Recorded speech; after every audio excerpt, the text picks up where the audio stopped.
डालिए और उस पर दाहिना हाथ रखिए। रख रहे हैं?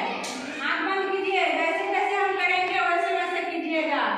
एक करेंगे तो एक उंगली से, दो करेंगे तो दो उंगली से। एक,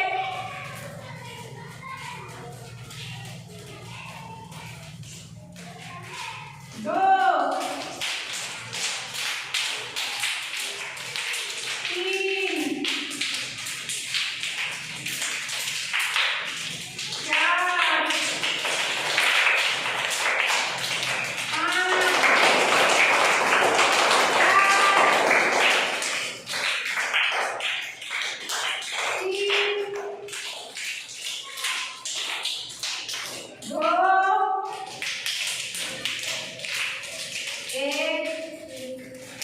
चलिए आँख खोलिए।